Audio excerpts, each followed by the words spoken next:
మన జగనాల sir bus యాత్ర మామూలుగా నడుస్తలేదులా ఈసారి సుత ఖచ్చితంగా మళ్ళీ అధికారంకి వస్తామని అంటున్నాడు. బస్సు యాత్రలో పోకుండా అందరినీ కలుస్తున్నాడు. మళ్ళీ అధికారంలోకి వస్తే ఏం చేస్తామో కూడా చెప్తున్నాడు.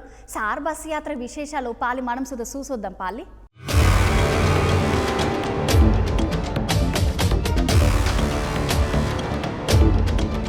అవునోళ్ళ ఎట్లా చేసైనా మళ్ళీ అధికారంలోకి రావాలని జగనాల్ సార్ చూస్తున్నాడు. ఎలక్షన్లు దగ్గర పడుతుంటే సారు జనాలలో ఉండేటట్టు చూసుకొని బస్సు యాత్ర షురూ చేసిండు సారు. అట్లా యాత్రలో పోకుండా మళ్ళీ అధికారంలోకి వస్తే ఏం చేస్తామో జనాలకు చెప్తున్నాడు.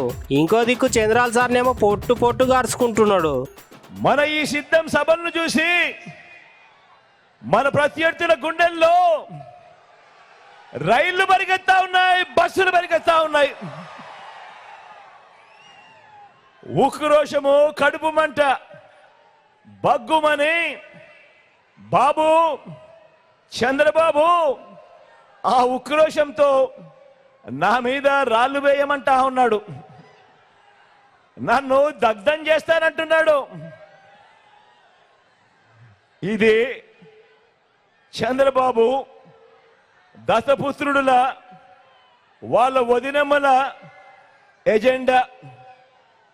దోచుకోవటానికి, దోచుకున్నది పంచుకోవటానికి కాక ఇది బాబు కూటమి ఏకైక ఎజెండా. దీనికోసం వాళ్ళకి అధికారం కావాలట, దీనికోసం అధికారాలు కావాలట.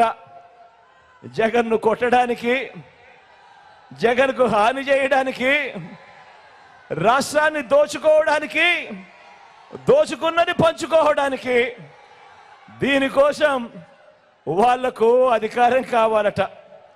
ఇంకా ఏమంటున్నారో తెలుసా వీళ్ళంతా? ఈ మధ్య బాబు ఏమంటున్నాడంటే జగన్ ఒక బచ్చా అంటున్నాడు. ఇలాంటి మాటలు వింటుంటేనే నాకు కొన్ని కథలు, కొన్ని మాటలు గుర్తుకొస్తాయి. కృష్ణుడిని బచ్చా అనుకున్న కంసుడు, కృష్ణుడిని బచ్చా అనుకున్న కంసుడు పూతన కాలింది.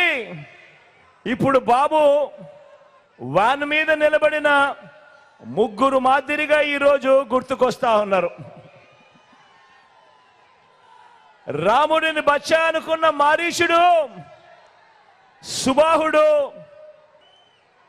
హనుమంతుడిని బచ్చా అనుకున్న రావణుడు కూడా వీళ్ళల్లో గుర్తుకొస్తా ఉన్నాడు.